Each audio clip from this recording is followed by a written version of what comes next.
요한계시록 강의 11번째 시간입니다. 오늘은 빌라델비아 교회에 보낸 편지를 함께 살펴보겠습니다. 17세기에 영국에 윌리엄 펜이라는 귀족이 살았습니다. 명문 가문 출신의 옥스포드를 졸업한 이 엘리트였던 윌리엄 펜은 진리와 영적인 삶에 열망이 아주 강한 사람이었죠. 하지만 그 당시 관습화되고 제도화되어 있던 영국 교회는 윌리엄 펜의 이런 영적인 열망을 채워주지 못했던 것 같습니다. 그러던 중에 윌리엄 펜이 퀘이커라는 기독교 운동에 적극 참여하게 되죠.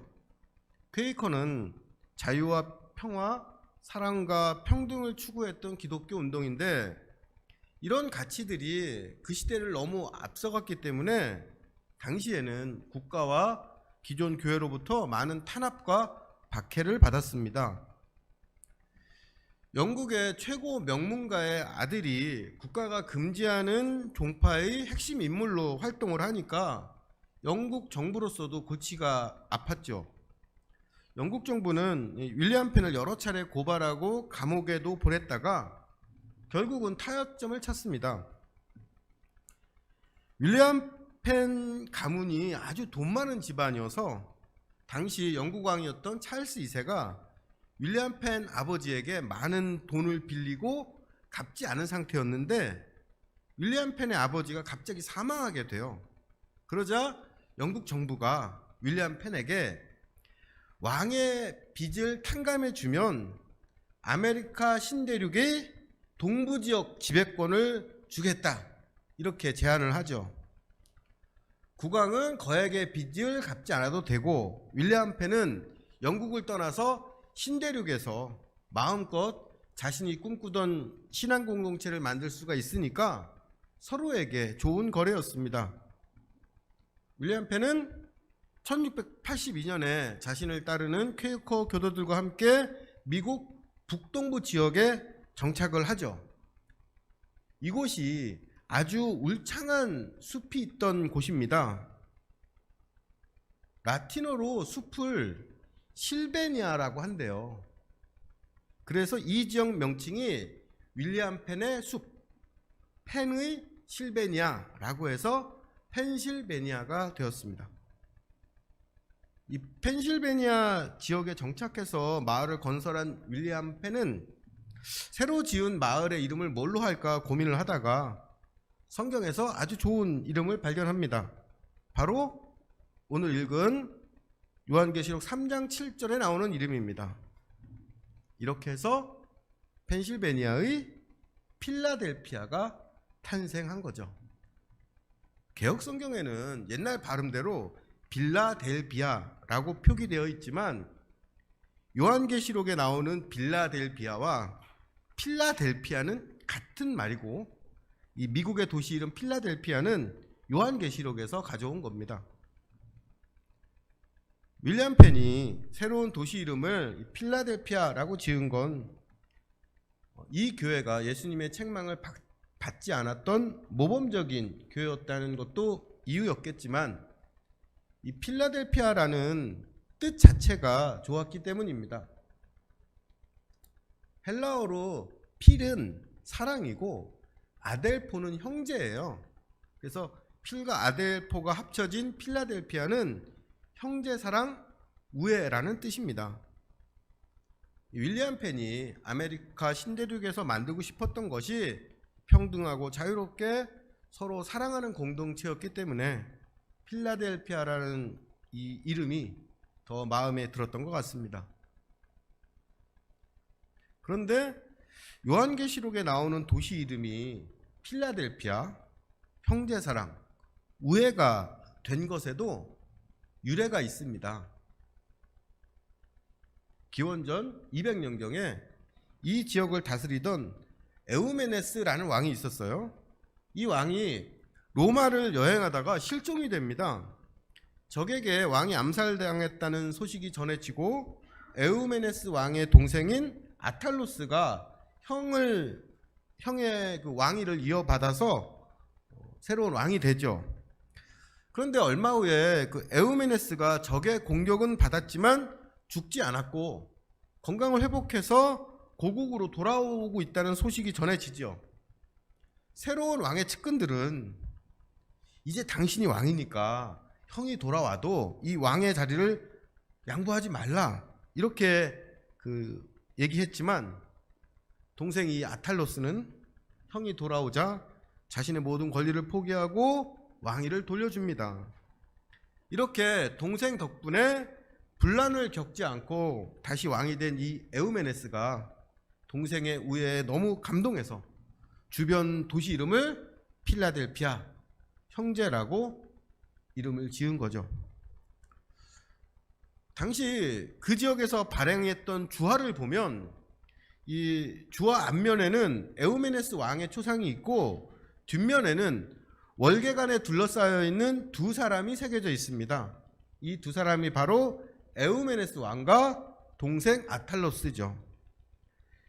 이렇게 형제사랑이라는 이름이 붙은 도시인 빌라델비아에 요한계시록이 쓰여졌던 1세기에 유일신을 믿는 형제 종교인 유대교와 기독교가 함께 있었습니다.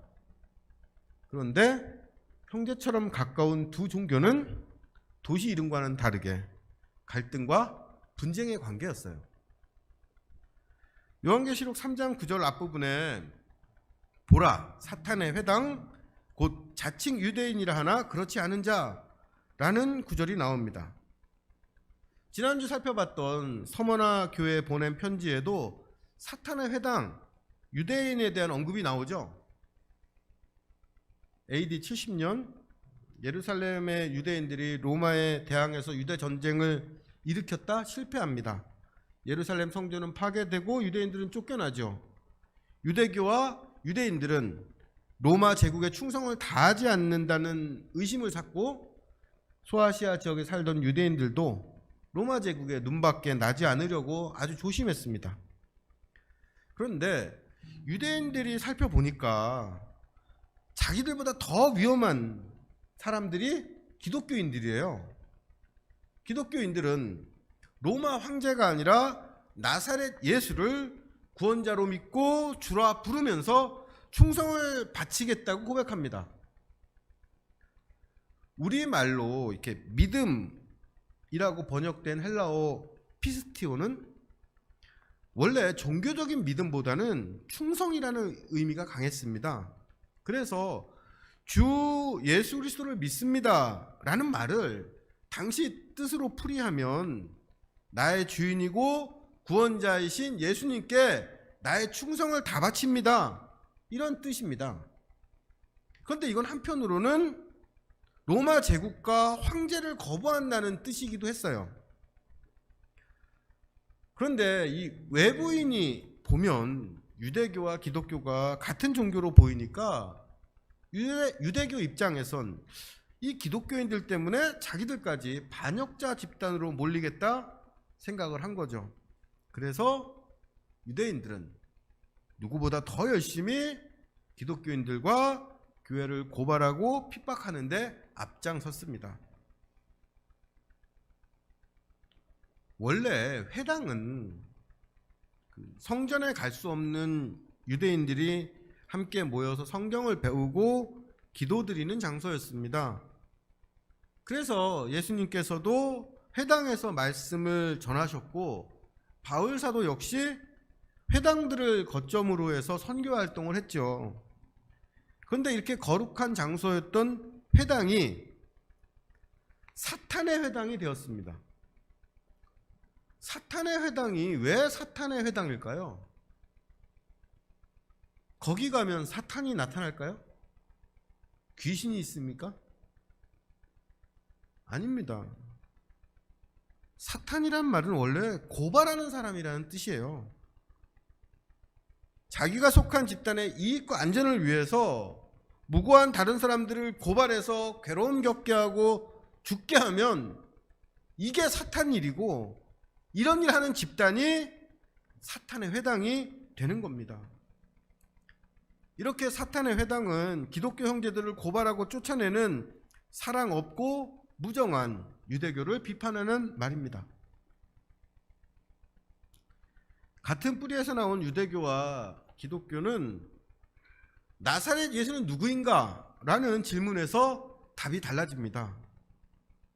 요한복음 9장 22절에 유대인들이 누구든지 예수를 그리스도라 시인하는 자를 출교하기로 결의했다 라는 구절이 나옵니다. 예수를 구원자로 인정하고 고백하느냐 그렇지 않느냐로 유대교와 기독교가 갈라지죠. 유대교는 하나님이 유대 민족을 특별히 선택하셨고 곤경에 빠진 그들을 메시아를 보내서 구원하셔서 다윗 왕국을 회복시켜 주실 거라고 믿었습니다. 그렇기 때문에 로마에 의해서 십자가에서 처형당한 나사렛 예수는 결코 그들의 구원자가 될 수 없었죠.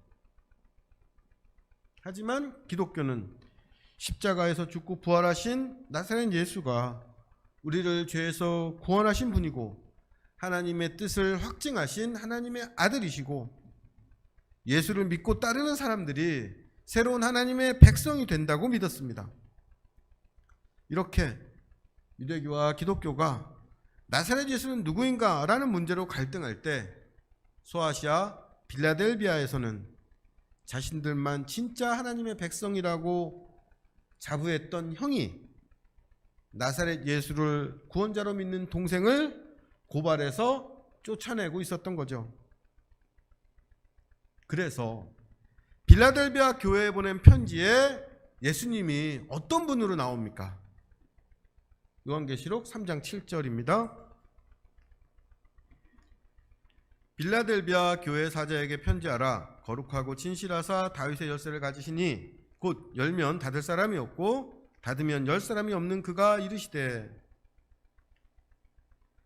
빌라델비아 교회 사자에게 편지하는 예수님은 거룩하고 진실하신 분, 다윗의 열쇠를 가지신 분입니다. 거룩과 진실은 구약에서부터 하나님을 표현하는 단어였어요. 예수님께서 거룩하고 진실하시다는 건 예수님이 성부 하나님과 본질상 같은 성자 하나님이시고 이 세상을 위해서 십자가에서 죽고 부활하신 예수님에게 성부 하나님의 거룩과 진실하심이 나타난다는 뜻입니다. 또한 이 표현은 나사렛 예수를 거짓 선지자라고 비방하고 모욕하는 유대인들의 이 주장을 정면으로 반박하는 말이기도 합니다. 거룩하고 진실한 예수님이 나오고 이어서 예수님께서 다윗의 열쇠를 갖고 계시며 이분에게 문을 열고 닫을 권세가 있다는 구절이 이어지죠. 이 표현은 이사야서에서 유래한 겁니다. 이사야서 22장에 셈나와 엘리야김이라는 사람의 이야기가 나와요. 이 셈나는 국고와 왕궁의 일을 다 책임지는 아주 높은 관직에 있던 사람이었습니다. 그런데 이 셈나는 자기 권세가 이렇게 막 높아지니까 교만해져서 왕들이 묻히는 곳에 자기 묘소를 만들어요. 하나님께서는 이렇게 신하의 본분을 잃어버린 셈나를 쫓아내시고 셈나의 자리에 엘리야김이라는 사람을 앉히십니다.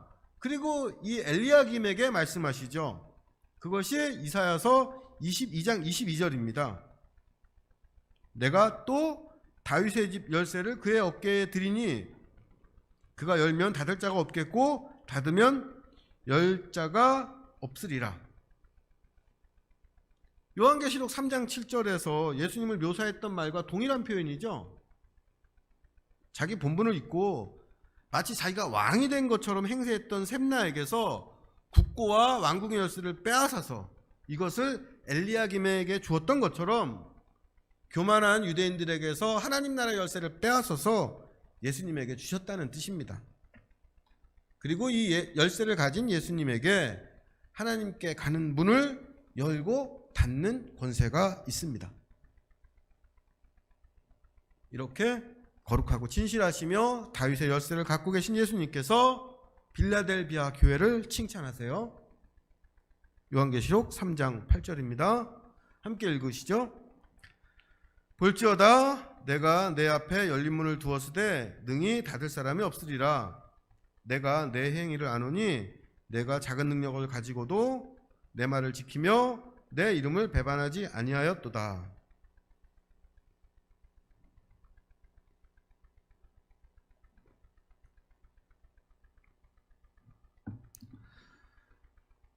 예수님께서 빌라델비아 교회에 하신 칭찬은 그들이 작은 능력을 가지고도 예수님의 말씀을 지키고 예수님의 이름을 배반하지 않았다는 겁니다. 여기서 작은으로 번역된 헬라어는 미크론인데 아주 작은 걸 의미하는 영어 마이크로의 어원이 되는 단어입니다. 마이크로는 상대적으로 작은 게 아니라 절대적으로 작은 거예요. 그래서 작은 능력은 미미한 능력, 좁쌀만한 눈꼽만한 힘, 이렇게 풀이할 수가 있습니다. 빌라델비아 교회가 누가 보더라도 어렵고 약한 교회였고 그 교회의 교인들 형편도 아주 좋지 않았다는 걸 알 수 있는 표현이죠. 그런데 이런 아주 작은 능력이라는 말은 한국 교회와는 참 안 어울리는 말입니다.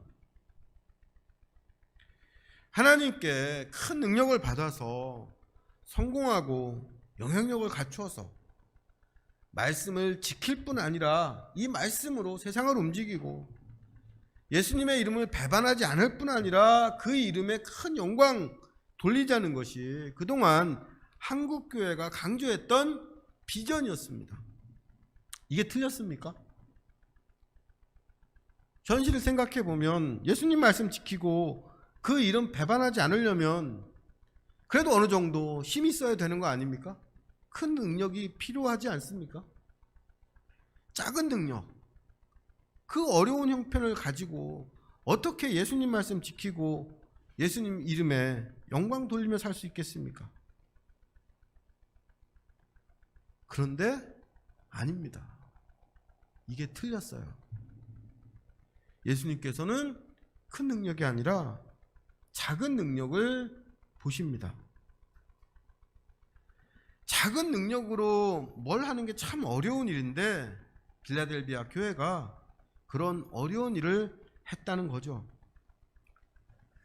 그런데 조금 더 곰곰이 생각해 보면 예수님의 말씀을 지키고 그 이름에 충성하는 일에 우리의 능력은 언제나 작을 수밖에 없다는 걸 깨닫습니다. 예수님 말씀 지키고 그 이름에 충성하는 일이 너무 큰 일이어서 누구의 능력도 어떤 교회의 능력도 아주 작은 능력일 수밖에 없는 거죠.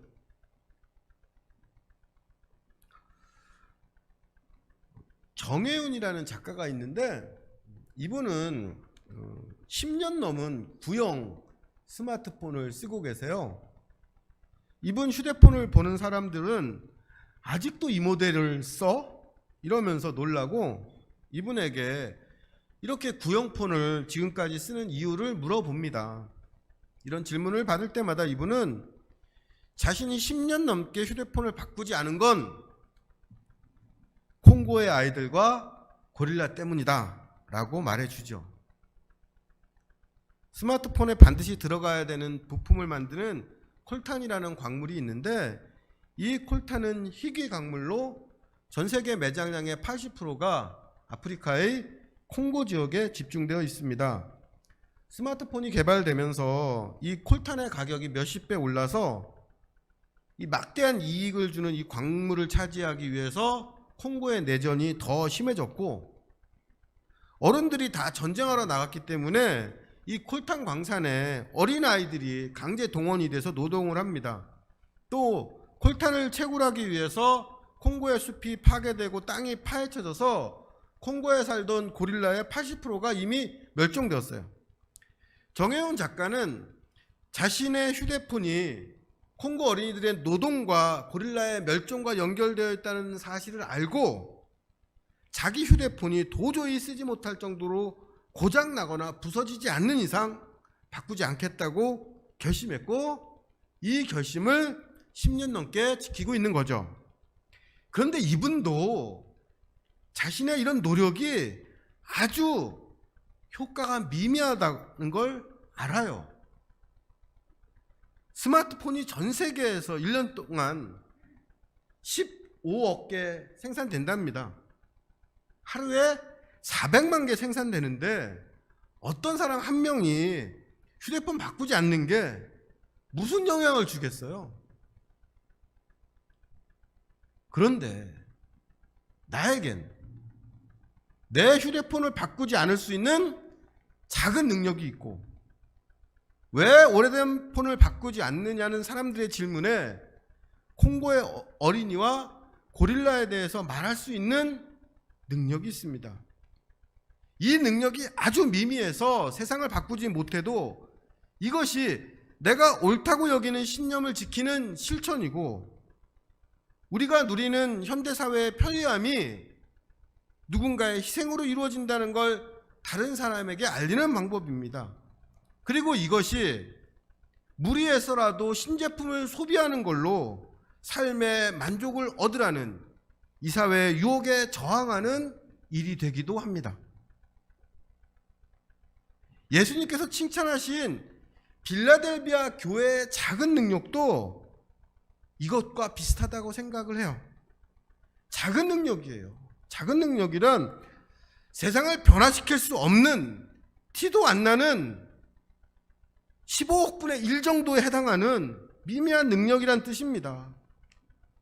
예수님의 말씀을 지키고 예수님의 이름을 배반하지 않는 건 개인에게는 큰 희생이고 어려움인데, 그렇게 한다고 해도 세상이 안 변해요. 사람들은 예수님 말씀 지키지 않고 세상은 예수님 이름 믿지 않습니다.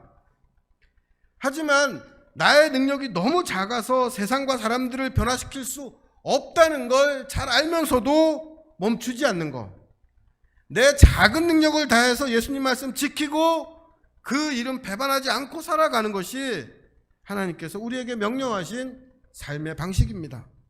그리고 예수님께서 이 행위를 보고 알고 칭찬하세요. 우리에게 이런 게 있습니까? 이것이 예수님의 말씀과 그 이름을 위한 나의 실천입니다. 이게 너무 작은 일이라 알아주는 사람이 없고 이걸로 세상 바꿨다 말할 수 없지만 이게 내가 내놓을 수 있는 작은 능력입니다. 이렇게 예수님께 말씀드릴 수 있는 행위야, 능력이 있습니까?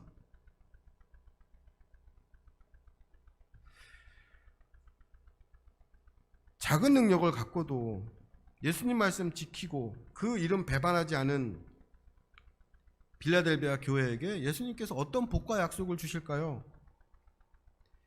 7교회에 보낸 편지에서 작은 능력을 가진 빌라델비아 교회에게 주신 복과 약속이 가장 분량이 많아요. 이걸 두 부분으로 나눠서 살펴보겠습니다. 먼저 요한계시록 3장 9절 10절입니다.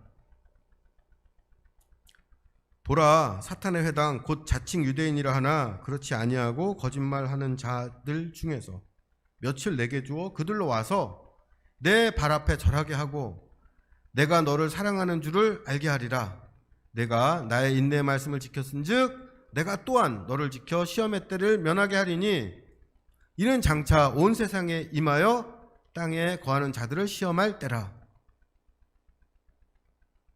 자칭 유대인이라 하는 사람들이 빌라델비아 교회와 교인들을 거짓말로 고발하고 모독했습니다. 나를 미워하고 거짓말하는 사람들에게 사랑과 진실은 작은 능력이 될 때가 많아요. 내 사랑과 진실이 무시당할 뿐 아니라 오히려 상대방은 나를 호구로 알고 모자란 사람 취급한다는 말입니다. 그런데 예수님께서는 이 작은 능력이 결국 승리할 것이고 그 증거로 빌라델비아를 공격하고 멸시했던 유대인들 몇 사람이 성도들에게 와서 무릎 꿇고 절하게 해주실 거라고 약속해 주십니다. 내 능력으로 변화시킬 수 없는 사람들, 나를 미워하고 고발했던 그 사람들이 내 발 앞에 절하는 그 사건을 통해서 하나님께서는 내 삶을 알고 사랑하신다는 증거를 보여주세요. 이것이 작은 능력을 가진 빌라델비아 교회에게 주신 첫 번째 약속입니다.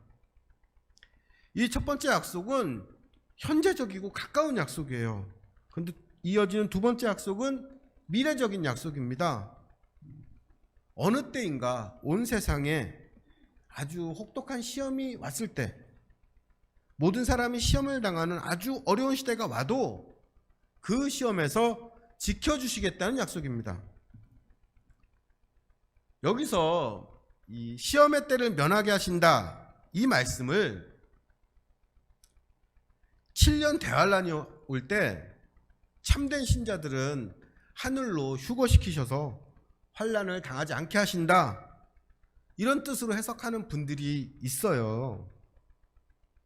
그런데 잘못된 해석입니다. 예수님께서 너를 지켜서 시험의 때를 면하게 한다고 하시죠? 만약에 성도들을 하늘로 끌어올리실 거면 지키실 필요가 없습니다. 성도들이 아직 세상에 있기 때문에 지키시는 겁니다. 예수님께서 십자가 고난을 당하기 전에 마지막 기도를 하셨습니다. 요한복음 17장 15절이에요. 내가 비옵는 것은 그들을 세상에서 데려가기 위함이 아니요 다만 악에 빠지지 않게 보존하시기 위함입니다. 여기서 보존하다로 번역된 단어와 방금 읽은 요한계시록 3장 10절에 지키다로 번역된 단어가 원어로는 같은 단어입니다.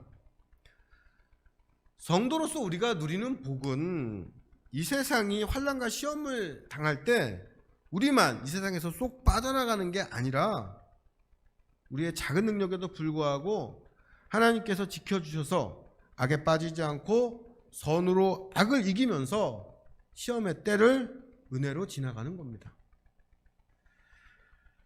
요한계시록 3장 11절과 12절입니다. 내가 속히 오리니 내가 가진 것을 굳게 잡아 아무도 내 면류관을 빼앗지 못하게 하라. 이기는 자는 내 하나님 성전의 기둥이 되게 하리니 그가 결코 다시 나가지 아니하리라. 내가 하나님의 이름과 하나님의 성 곧 하늘에서 내 하나님께로부터 내려오는 새 예루살렘의 이름과 나의 새 이름을 그 위에 기록하리라. 예수님께서는 빌라델비아 교회에게 아무도 내 면류관을 빼앗지 못하게 하라고 말씀하세요. 여기서 면류관은 왕이 쓰는 왕관이 아니라 운동 경기에서 우승한 사람에게 주는 월계관을 의미합니다. 그런데 이 월계관을 빼앗기지 말라고 하시죠. 이건 빌라델비아 교회가 이미 월계관을 갖고 있다, 이겼다, 우승했다는 뜻입니다. 빌라델비아 교회는 작은 능력을 가진 교회였습니다. 비유로 말씀을 드리면 마라톤에 출전한 빌라델비아라는 선수가 1km 정도 뛰었는데 숨이 차고 다리가 아파요. 돌아보니까 뒤에 아무도 없습니다. 우승은커녕 언제 기권할지도 모르는 상황이에요. 그런데 이렇게 꼴찌로 달리고 있는 빌라델비아 선수를 향해서 예수님께서 내가 지금 갈게, 나와 같이 뛰자, 포기하지 마라, 네가 우승이다, 격려하시는 겁니다. 결승점에 가야지 우승자가 결정되죠. 하지만 달리는 과정에서 예수님과 함께하는 기쁨이 있고 응원이 있어서 꼴찌로 달리면서도 이미 우승한 것처럼 자랑스럽고 당당합니다.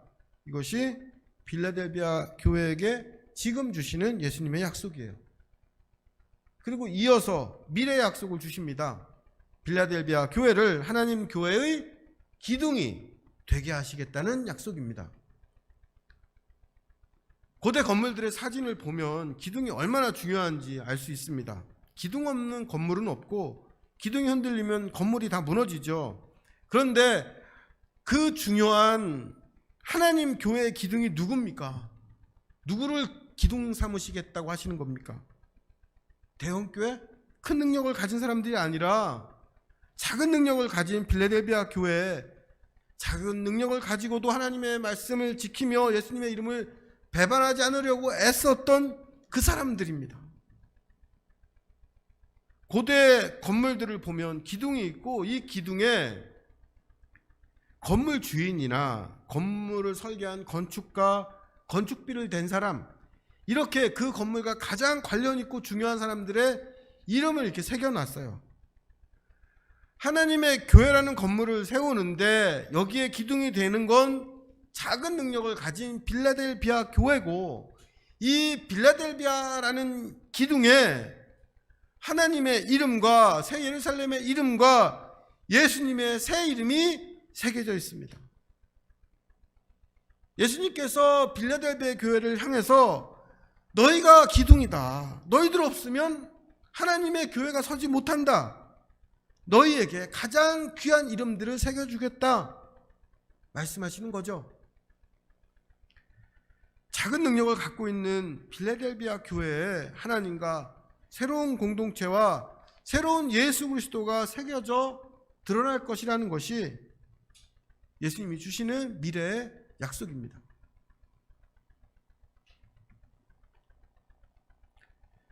빌라델비아 교회는 작은 능력을 가진 교회였습니다.